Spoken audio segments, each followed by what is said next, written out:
বাচ্চা, আখের সিজন চলছে, যেটা বলছিলাম এই আখটা কিন্তু এখন সব জায়গায় কিন্তু পাওয়া যাচ্ছে।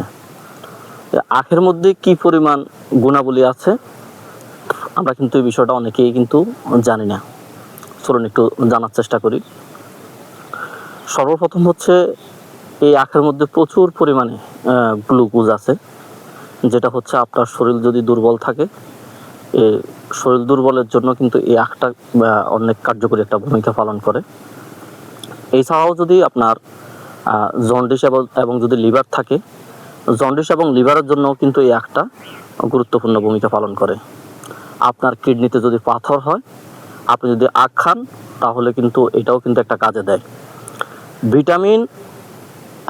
ভিটামিন এবং মিনারেল সমৃদ্ধ আছে কিন্তু এই আখের মধ্যে। আপনার যদি এই আখটা আপনি যদি খেতে পারেন, আপনার কিন্তু ভিটামিন এবং মিনারেলের অভাব যেটা আছে সেটা দূর হবে। কোষ্ঠকাঠিন্য যদি আপনার থাকে তাহলেও কিন্তু এই আখ যদি আপনি খান তাহলে কিন্তু সেটাও কিন্তু দূর হয়ে যাবে। তাহলে এই একটা আখের মধ্যে কি পরিমাণ উপকারিতা আছে সেটা আপনারা বুঝেন। তাই বেশি বেশি করে কিন্তু আখ খাবেন। সবাইকে ধন্যবাদ।